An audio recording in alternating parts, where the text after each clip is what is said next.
Record टूट भी चुके हैं, लेकिन अभी भी बहुत से ऐसे रिकॉर्ड्स हैं जिनका टूटना अभी भी बाकी है। ये रिकॉर्ड टूटेंगे या नहीं, आप लोग कमेंट सेक्शन में जरूर बताएं। वैसे आप अगर चैनल पर नए हैं तो चैनल को सब्सक्राइब करें और वीडियो पसंद आई तो वीडियो को लाइक करें। तो चलिए शुरू करते हैं बिना देरी के। आईपीएल के 2016 के सीजन में विराट कोहली ने सबसे ज्यादा 935 रन बनाए थे और अभी तक किसी भी खिलाड़ी के द्वारा बनाए गए ये सबसे ज्यादा रन थे। ये रिकॉर्ड इस सीजन टूटेगा या नहीं, आप लोग जरूर बताएं। इस रिकॉर्ड में एक फैक्ट और था कि इस सीजन कोहली ने 4 लगातार शतक भी लगाए थे। नंबर 2 पर मैंने रखा है लगातार 10 मैच जीतने का रिकॉर्ड। सही सुना, लगातार 10 मैच जीतने का रिकॉर्ड केकेआर के नाम पर है। केकेआर ने 2014 और 2015 के दौरान लगातार 10 मैच जीते थे। वैसे आपको एक और इंफॉर्मेशन दे दूं कि केकेआर ने 2012, 2014 और 2024 में आईपीएल का खिताब अपने नाम किया था। नंबर 3 पर है सबसे तेज शतक। आईपीएल के 16 सीजन होने पर भी क्रिस गेल के इस रिकॉर्ड को कोई प्लेयर नहीं तोड़ पाया है। गेल ने 2013 में आरसीबी के लिए खेलते हुए पुणे वॉरियर्स के खिलाफ सिर्फ और सिर्फ 30 गेंदों पर शतक लगाया था। अपनी इस पारी में गेल ने 17 छक्के और 7 चौके लगाए थे। गेल का ये रिकॉर्ड टूटना मुश्किल ही नहीं, नामुमकिन लगता है। इस बारे में आप लोग क्या सोचते हैं, कमेंट सेक्शन में जरूर बताएं। नंबर 4 पर है किसी भी डेब्यू मैच में सर्वश्रेष्ठ गेंदबाजी। आईपीएल में एक से बढ़कर एक यादगार डेब्यू हुए हैं, लेकिन उनमें सबसे ऊपर रखा जाता है अल्जारी जोसेफ को। अल्जारी जोसेफ ने मुंबई के लिए खेलते हुए अपने पहले मैच में एसआरएच के खिलाफ सिर्फ 12 रन देकर 6 विकेट लिए थे। उनका रिकॉर्ड ये आज तक बना हुआ है। उन्होंने सोहेल तनवीर का रिकॉर्ड तोड़ा जब सोहेल तनवीर ने पहले मैच में 14 रन देकर 6 विकेट लिए थे। नंबर 5 पर है सबसे तेज अर्धशतक। जब शतक की बात हो ही गई है तो अर्धशतक की बात क्यों ना की जाए, ऐसा तो हो ही नहीं सकता। आईपीएल में सबसे तेज अर्धशतक लगाने का रिकॉर्ड यशस्वी जायसवाल के नाम पर है। उन्होंने राजस्थान के लिए खेलते हुए केकेआर के खिलाफ सिर्फ 13 गेंदों में अर्धशतक लगाया था। आप लोगों को क्या लगता है, जायसवाल का यह रिकॉर्ड कौन तोड़ेगा, कमेंट सेक्शन में जरूर बताएं। नंबर 6 पर है सबसे ज्यादा हैट्रिक। आईपीएल में विश्व के लगभग सभी गेंदबाजों ने किसी न किसी समय पार्टिसिपेट किया है, लेकिन अगर सबसे ज्यादा हैट्रिक की बात की जाए तो वो नाम है अमित मिश्रा। जी हां, सही सुने, मिश्रा जी ने आईपीएल में सबसे ज्यादा 3 बार हैट्रिक ली है। मैं आप लोगों से क्वेश्चन और करूंगा, अमित मिश्रा के बाद वो कौन खिलाड़ी है जिसने सबसे ज्यादा हैट्रिक ली है। नंबर 7 पर है एक पारी में सबसे ज्यादा छक्के। जब क्रिस गेल ने 30 गेंदों पर शतक लगा 175 रन की पारी खेली थी तो उस दिन एक नहीं कई रिकॉर्ड बनाए थे जो आज तक कायम है। उस इनिंग में गेल ने 17 छक्के लगाए थे। इसी तरह गेल को मिस्टर आईपीएल कहा जाए तो गलत नहीं होगा। एक ओवर में सबसे ज्यादा रन बनाने का रिकॉर्ड भी गेल का नाम पर है। 2011 में गेल ने प्रभात प्रमेशन के एक ओवर में 37 रन बनाए थे। 2021 में यह कारनामा फिर दोहराया गया और इस बार यह कारनामा दोहराया था जडेजा ने हर्षल पटेल के एक ओवर में 37 रन बनाए थे। आईपीएल के इतने रिकॉर्ड की बात की गई और उन रिकॉर्ड्स में अगर विराट कोहली ना हो तो ऐसा पॉसिबल ही नहीं है। अगर सबसे लंबी पार्टनरशिप की बात की जाए तो यह रिकॉर्ड एबी डिविलियर्स और विराट कोहली के नाम पर है। दोनों ने एक मैच में रिकॉर्ड 229 रनों की पार्टनरशिप की थी और यह रिकॉर्ड आज तक कायम है। आप लोगों को क्या लगता है, किन 2 प्लेयर्स की जोड़ी यह कारनामा दोबारा कर सकती है और उनका यह रिकॉर्ड तोड़ सकती है?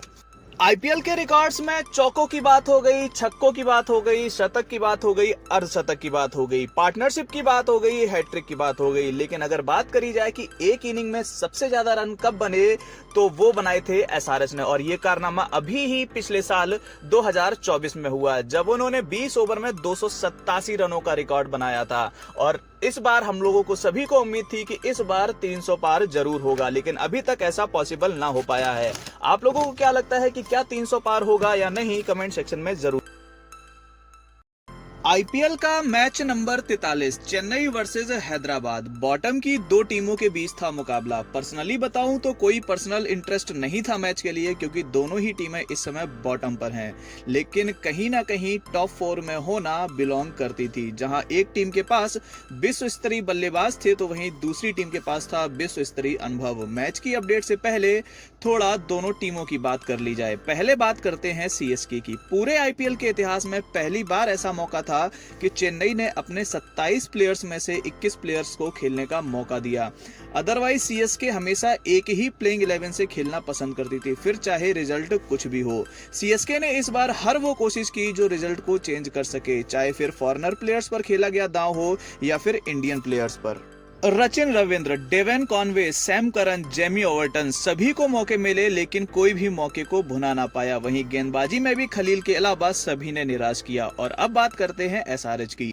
पहले मैच में एसआरएच ने जो ताबड़तोड़ बल्लेबाजी की उससे उनको क्रिकेट का दानव कहा जाने लगा, लेकिन बाद में हुआ कुछ ऐसा कि जो आया वो पेल के चला गया। और आज के मैच में भी किसी एक टीम को जीतना ही था। चेन्नई को पूरी तरह सपोर्ट था, होम टीम होने का एडवांटेज भी था, लेकिन हुआ कुछ नहीं। चेन्नई फिर से अपने घर में एक टीम से और हार गई। वैसे आप अगर चैनल पर नए हैं तो चैनल को सब्सक्राइब करें और वीडियो पसंद आए तो वीडियो को लाइक करें। तो चलिए शुरू करते हैं बिना देरी किए कि क्या कुछ हुआ मैच में। पैट कमिंस ने टॉस और पहले गेंदबाजी का फैसला किया।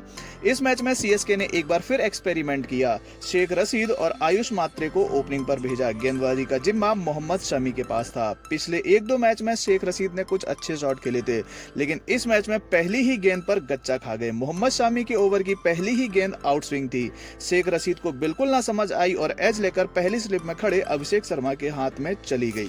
वन डाउन पर सीएसके ने इस बार एक और चेंज किया और सैम करन को भेजा। चेपॉक की पिच के हिसाब से आयुष मात्रे और सैम करन ने ठीक ठाक बल्लेबाजी करी। सैम करन जहां सपोर्टिव रोल में थे तो वहीं आयुष मात्रे ने 2-4 अच्छे शॉट खेले। पैट कमिंस, मोहम्मद शमी दोनों के ही ओवर में 2-2 चौके लगाए। चेन्नई को सदी शुरुआत तो मिल चुकी थी। पहला विकेट गिरने के बाद 4 ओवर में टीम का स्कोर था 37 रन। 5वें ओवर में पैट कमिंस ने गेंद हर्षल पटेल को थमाई और चेन्नई की पिच हर्षल को बहुत ही रास आती है। ओवर की तीसरी ही गेंद स्लोअर बाउंसर थी और सैम करन उस जाल में फंस गए। पुल करने के चक्कर में बाउंड्री के पास अनिकेत वर्मा को कैच दे बैठे। सीएसके अभी तक सेकंड डाउन पर शिवम दुबे को मौका देती आई थी, लेकिन इस बार मौका दिया रविंद्र जडेजा को। अच्छे दिख रहे मात्रे साहब भी पावर प्ले की अंतिम ओवर में पैट कमिंस का शिकार बने। पावर प्ले में सीएसके ने 50 रन तो बनाए, लेकिन अपने 3 विकेट भी गंवा दिए। 3 विकेट गिरने के बाद अब वारी थी डिवॉल्ड ब्रेविस की, जिनको लोग प्यार से बेबी एबी भी बुलाते हैं। ब्रेविस इस सीजन का अपना पहला मैच खेल रहे थे। उस हिसाब से ब्रेविस ने बिल्कुल भी निराश नहीं किया। जडेजा को एक जीवन दान भी मिला, लेकिन जडेजा उस जीवन दान का कोई फायदा ना उठा पाए और 10वें ओवर में कमेंडू मेंडिस ने बोल्ड किया। आपको एक इंटरेस्टिंग फैक्ट बता दूं कि कमेंडू मेंडिस अकेले ऐसे गेंदबाज हैं जो लेफ्ट हैंड और राइट हैंड दोनों से ही गेंदबाजी कर सकते हैं। शिवम दुबे और ब्रेविस ने स्कोर को पटरी पर लाने की कोशिश की और 12वें ओवर में टीम का स्कोर 100 के पार पहुंचाया। 12वें ओवर में ब्रेविस ने मेंडिस के ओवर में 3 छक्के लगाकर 20 रन बनाए। खतरनाक दिख रहे ब्रेविस को अगले ही ओवर में हर्षल पटेल ने मेंडिस के हाथों ही कैच करवाया और शायद इस मैच का टर्निंग पॉइंट यही था। मेंडिस ने इस सीजन का one of the best catch पकड़ा। इसके बाद से तो फिर सीएसके की ट्रेन पटरी से ही उतर गई। कप्तान धोनी भी कुछ खास ना कर सके और चेन्नई पूरे 20 ओवर भी ना खेल पाई। अपने 19.5 ओवर में वह सिर्फ और सिर्फ 154 रन पर ऑल आउट हो गई। चेपॉक की पिच देख शायद 154 रन फाइटिंग के लायक था। चेन्नई के लिए मात्रे ने 30, सैम करन ने 9, जडेजा ने 21, डिवॉल्ड ब्रेविस ने 42, शिवम दुबे ने 12, दीपक हुड्डा ने 22 और धोनी ने 6 रन बनाए। वहीं अगर एसआरएच की बॉलिंग यूनिट की बात की जाए तो हर्षल पटेल ने सबसे ज्यादा 4 विकेट लिए। पैट कमिंस और जयदेव उनादकट ने भी 2-2 विकेट लिए और शमी को भी 1 विकेट मिला। वहीं कमेंडू मेंडिस ने भी एक शानदार कैच के साथ 1 विकेट भी लिया। 155 रनों का पीछा करने उतरी एसआरएच को भी शुरुआती झटका लगा। खलील ने अपने पहले ही ओवर की पहली गेंद बाउंसर फेंकी और अगली गेंद पर अभिषेक ने ऐसा कैच थमाया कि मानो कि कोई गली क्रिकेट का मैच चल रहा हो। ट्रेविस हेड का फॉर्म भी कहीं गायब सा हो गया है और 19 रन बनाने में ट्रेविस हेड ने 16 गेंदें खेली। ट्रेविस हेड को अंशुल कांबोज ने एक शानदार गेंद पर बोल्ड आउट किया। पिछले मैच में शानदार पारी खेलने वाले हेनरिक क्लासन इस मैच में जल्दी आउट हो गए और सिर्फ 7 रन बनाकर आउट हुए। 54 रन पर 3 विकेट गिरने के बाद ईशान किशन और अनिकेत वर्मा ने संभलकर खेलकर स्कोर बोर्ड चलाते रहे। अनिकेत वर्मा को नूर अहमद ने आउट किया। मैच में 1-2 बार लगा कि सीएसके फाइट कर रही है, लेकिन कमेंडू मेंडिस और नीतेश रेड्डी ने एसआरएच को जीत दिलाई। 155 रनों का लक्ष्य हैदराबाद ने 19वें ओवर में पूरा किया। इस जीत के साथ एसआरएच के 6 पॉइंट्स हो गए हैं और पॉइंट्स टेबल में वह 8वें स्थान पर आ गई है। इस हार के साथ सीएसके बॉटम पर ही है और शायद इस सीजन में टूर्नामेंट से बाहर होने वाली पहली टीम बन गई है। वैसे यार मन तो नहीं मानता कि सीएसके बाहर हो गई है, क्योंकि पिछले साल ऐसी ही सिचुएशन कुछ आरसीबी के साथ थी। अपने शुरू के 9 मैचों में 7 मैच हारकर बॉटम पर थी और फिर क्या ही कमबैक किया था। लगातार 5 मैच जीतकर प्लेऑफ में पहुंचे थे। यार चेन्नई को प्लेऑफ में पहुंचना बनता है यार, ओहदा ही इतना बड़ा है इस टीम का। वहीं अब अगर पॉइंट्स टेबल की बात की जाए तो टॉप 4 में गुजरात, दिल्ली, आरसीबी और मुंबई बनी हुई है। गुजरात, दिल्ली और आरसीबी के 12-12 पॉइंट्स हैं, जबकि मुंबई के 9 मैच में 10 पॉइंट्स हैं। आप लोगों से पूछना चाहूंगा कि सीएसके के इस प्रदर्शन का जिम्मेदार कौन है, सीएसके के प्लेयर्स या सीएसके का मैनेजमेंट। यार एक से बढ़कर एक यंग टैलेंट था इस ऑक्शन में, लेकिन सीएसके ने किसी को नहीं खरीदा और हमेशा की तरह फिर इस बार भी अपने पुराने घोड़ों पर दांव खेला और कंडीशन ये है कि इस समय चेन्नई बॉटम में है। हमेशा की तरह आपसे फिर पूछना चाहूंगा कि आप किन 4 टीम्स को प्लेऑफ में देखना चाहते हैं, किन टीम्स को आप फाइनल में देखना चाहते हैं और आप किस टीम को सपोर्ट कर रहे हो जो इस बार का आईपीएल का खिताब उठाएगी।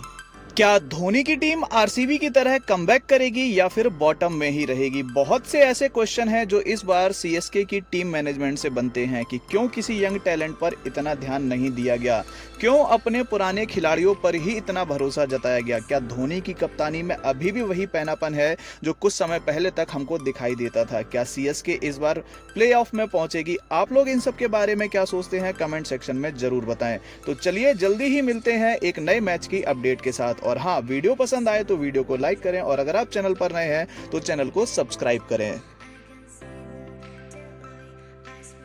आईपीएल का match number 42 RCB versus Rajasthan. Match में क्या कुछ हुआ उसके बारे में भी बात करेंगे, लेकिन उससे पहले कुछ एक बातें बताना बहुत जरूरी है।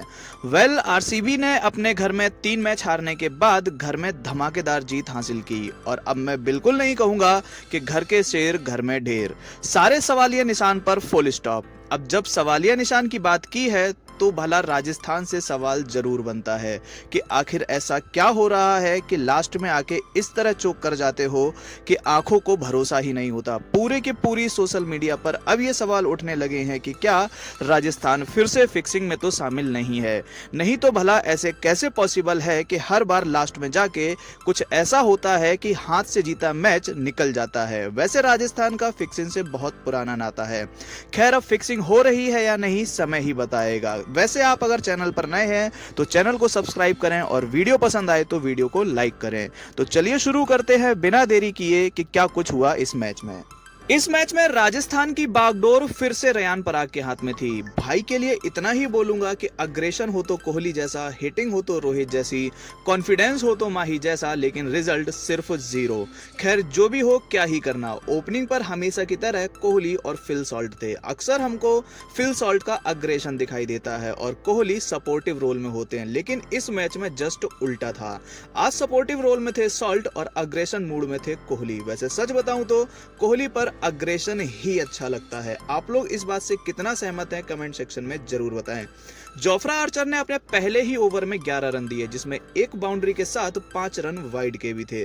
अब T20 में जैसे भी हो बस रन आने चाहिए। 5वें ओवर के लास्ट तक कोहली और सॉल्ट ने टीम के लिए 50 रन जोड़ लिए थे, जिसमें कोहली का स्कोर था 21 रन और सॉल्ट का 23 रन। पहला पावर प्ले खत्म होने के बाद टीम का स्कोर था 59 रन और 7वें ओवर में हसरंगा ने सॉल्ट को आउट कर टीम को पहली सफलता दिलाई। अब वन डाउन पर आने की बारी थी देवदत्त पाडिक्कल की और दोनों ने वो बल्लेबाजी की, किसी भी गेंदबाज को हावी होने का मौका ही नहीं दिया। 10वें ओवर की 5वीं गेंद पर पराग ने रिव्यू भी लिया, लेकिन इसका कोई फायदा नहीं हुआ। आरसीबी ने 12 ओवर में अपने 100 रन पूरे किए और इसी ओवर में कोहली ने भी अपना अर्धशतक पूरा किया। मैच का पेस इतना अच्छा था कि कब 15 ओवर में टीम 150 पार कर गई पता ही ना। 16वें ओवर की पहली गेंद पर जोफ्रा आर्चर ने विराट कोहली को आउट किया, लेकिन जनाब तब तक बहुत देर हो चुकी थी और अब आते हैं टीम के संकट मोचन टिम डेविड। वैसे टीम की मैनेजमेंट ने पहली बार सही डिसीजन लिया कि इनफॉर्म बल्लेबाज को ऊपर भेजा हो, नहीं तो बेचारे टिम डेविड को हमेशा या तो 5वें डाउन या 6वें डाउन या 7वें डाउन पर बल्लेबाजी करने को मिलती थी। मैच की पेस लास्ट तक तक जैसी की तैसी रही। आरसीबी ने 20 ओवर में 205 रन बनाए। आरसीबी के लिए फिल सॉल्ट ने 25, विराट ने 42 गेंद पर शानदार 70, तो वहीं देवदत्त पाडिक्कल ने 27 गेंद पर 50, जिसमें 4 चौके और 3 छक्के शामिल थे। अंत में टिम डेविड ने 23 और जीतेश ने 20 रन का एक शानदार कैमियो खोला। राजस्थान के लिए सभी गेंदबाजों ने अपने कोटे के ओवर्स में 30 से ज्यादा रन दिए। विकेट की बात की जाए तो संदीप शर्मा को 2, तो वहीं जोफ्रा और हसरंगा को एक विकेट मिला। 206 रनों का पीछा करने उतरी राजस्थान ने क्या ही सॉलिड स्टार्ट किया। वैसे आज कोई नई बात नहीं थी, सॉलिड स्टार्ट हमेशा ही राजस्थान ने किया। इनिंग्स की पहली ही गेंद पर जायसवाल ने भुवनेश्वर की गेंद पर एक शानदार छक्का मारा। दूसरे ओवर में भी जायसवाल नहीं रुके और यश दयाल के इस ओवर में उन्होंने 2 चौके और एक छक्का लगाया और इस ओवर में कुल 18 रन बनाए और टीम का स्कोर था पहले 2 ओवर में 26 रन। तीसरे ओवर में भी भुवनेश्वर को एक छक्का और लगा और इस बार वह छक्का मारा था 14 साल के यंग टैलेंटेड बल्लेबाज वैभव सूर्यवंशी ने। और यार सच में क्या ही बैट फ्लो है वैभव का, एकदम क्लासी। लगता है कि कोई एक बहुत ही शानदार क्लास का बल्लेबाज बैटिंग कर रहा है। 5वें ओवर की दूसरी गेंद पर भुवनेश्वर ने वैभव को बोल्ड किया, लेकिन पहली गेंद पर वह ऑलरेडी एक छक्का और लगा चुके थे। वैभव ने 12 गेंद पर 16 रन बनाए, जिसमें 2 शानदार छक्के शामिल थे। राजस्थान की बल्लेबाजी देख लगा कि राजस्थान इस मैच को जल्दी ही खत्म करना चाहता है। 1 डाउन पर आए नितेश राणा ने भी काउंटर अटैक जारी रखा और पावर प्ले के अंत में राजस्थान का स्कोर था 72 रन पर 2 विकेट। दूसरे विकेट के रूप में जायसवाल का विकेट गिरा। जायसवाल ने 19 गेंद पर 49 रन की ताबड़तोड़ पारी खेली।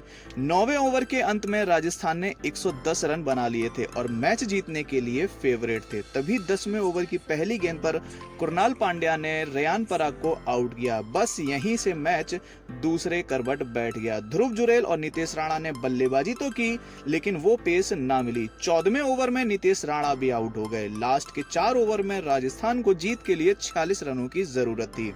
17वें ओवर में जॉस हेजलवुड ने अपना एक्सपीरियंस दिखाते हुए सिर्फ 6 रन दिए और हेटमायर का एक महत्वपूर्ण विकेट लिया। 18वें ओवर में गेंद फिर से एक बार भुवनेश्वर कुमार को दी गई और आज का दिन शायद भुवी का नहीं था। ध्रुव जुरेल ने पहले 3 गेंदों में 2 छक्के और लास्ट की 2 गेंदों में 2 चौके लगा इस ओवर में 22 रन लिए।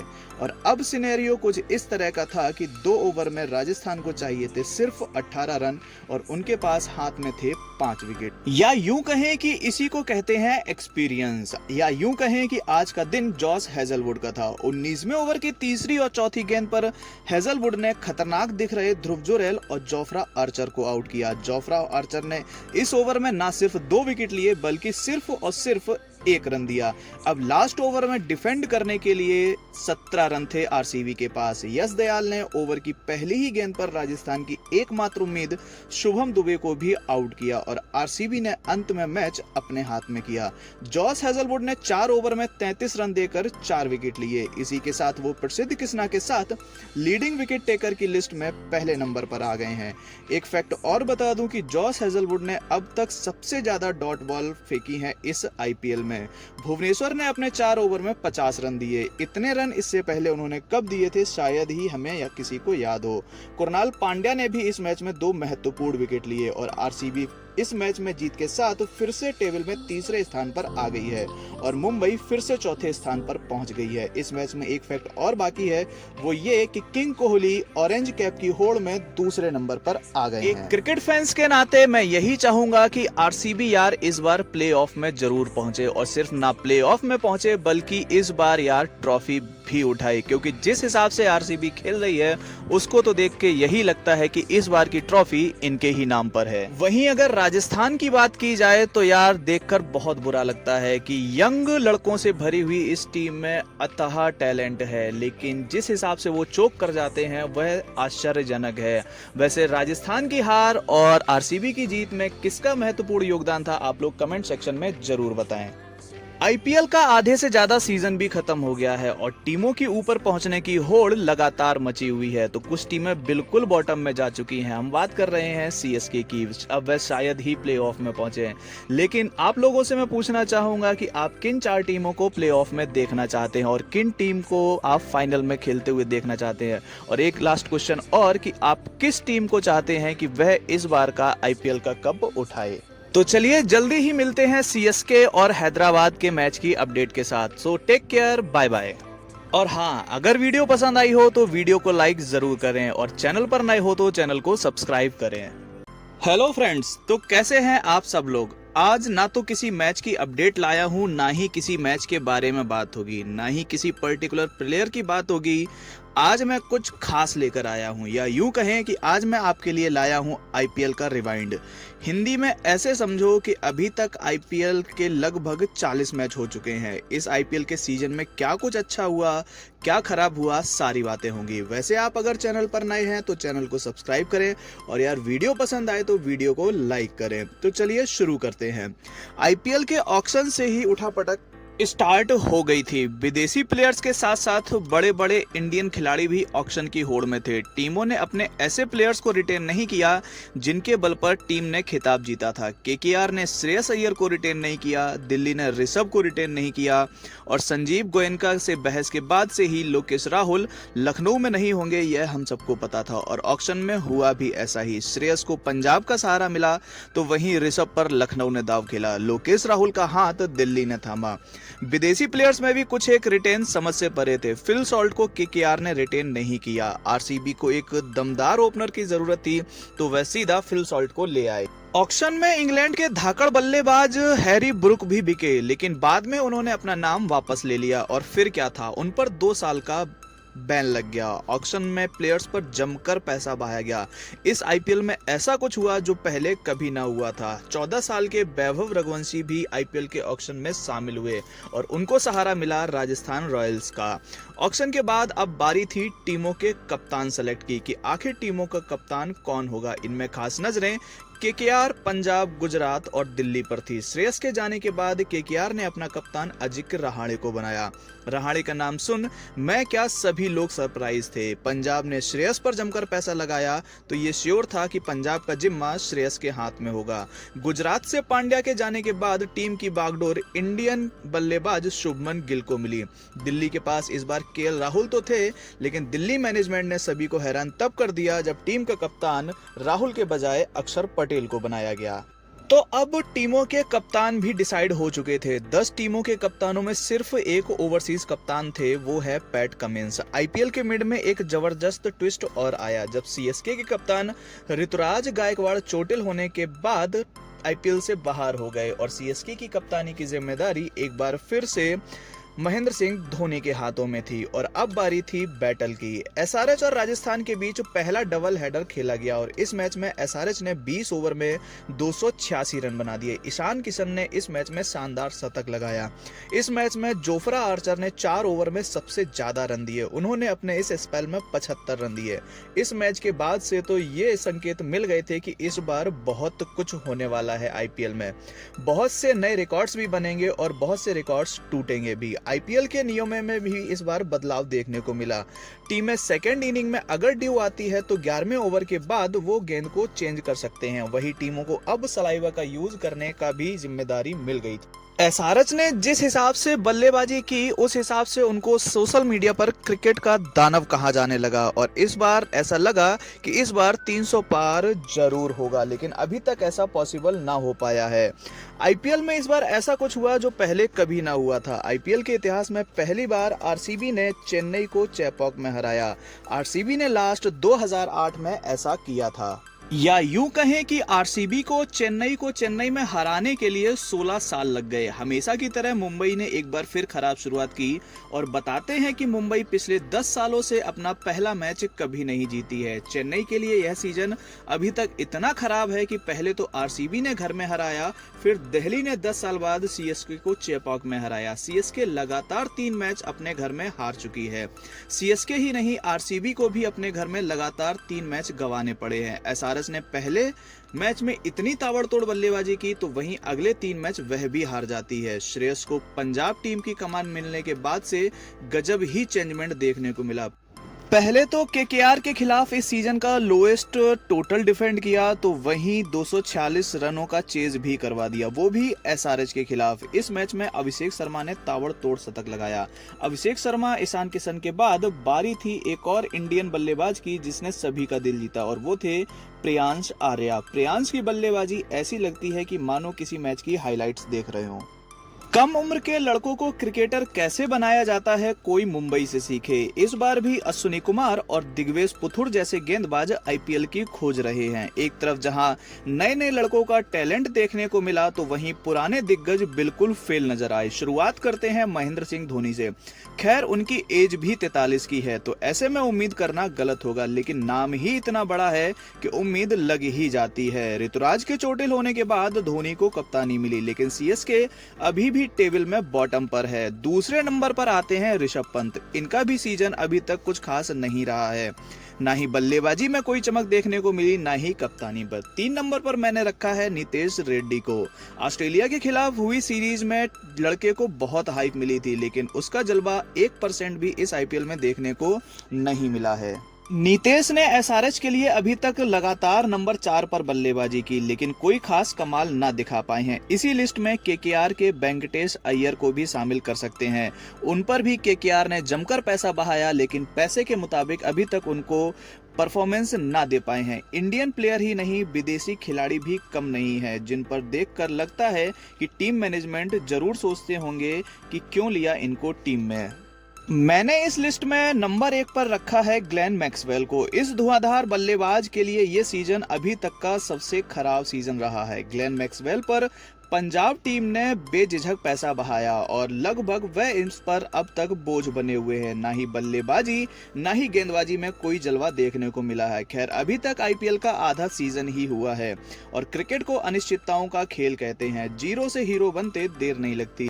सिर्फ एक इनिंग या एक स्पेल ही पूरा सिनेरियो चेंज कर देता है। और सबसे जबरदस्त ये कि इस आईपीएल में फिक्सिंग के आरोप भी लग रहे हैं। राजस्थान ने जिस हिसाब से चौक किया और जिस हिसाब से एसआरएच और मुंबई के मैच में अंपायरिंग हुई, सोशल मीडिया पर जबरदस्त तरीके से ट्रोल हो रहा है कि ये आईपीएल फिक्स है। अभी तक हुए मैच की बात की जाए तो टॉप 4 में है गुजरात, दिल्ली, बेंगलोर और मुंबई, तो वहीं बॉटम 4 में है केकेआर, राजस्थान, हैदराबाद और चेन्नई, तो वहीं 5वें नंबर पर पंजाब और 6वें पर लखनऊ है। नाम बड़े और दर्शन छोटे की लिस्ट में और खिलाड़ी भी हैं, जैसे राशिद खान। भाई की गेंदबाजी का एक ओहदा था, लेकिन अभी तक कोई जलवा देखने को नहीं मिला। सेम सिचुएशन सचिन रविंद्र के साथ भी है। इनमें कहीं ना कहीं केन विलियम्स की झलक और न्यूजीलैंड का भविष्य देखा जाता है, लेकिन अभी तक आईपीएल में कोई भी जलवा देखने को नहीं मिला है। ऐसा ही कुछ रविंद्र जडेजा, शिवम दुबे और आंद्रे रसेल जैसे खिलाड़ियों के साथ भी है, जो अपनी टीम के लिए अभी तक कुछ भी खास ना कर सके हैं। वैसे मैं आपसे पूछना चाहूंगा कि आप किन टॉप 4 को प्लेऑफ में देखना चाहते हैं। ऐसे ही अपडेट के लिए आप लगातार चैनल से जुड़े रहें। वीडियो पसंद आए तो वीडियो को लाइक करें, और चैनल पर नए हैं तो चैनल को सब्सक्राइब करना बिल्कुल ना भूलें।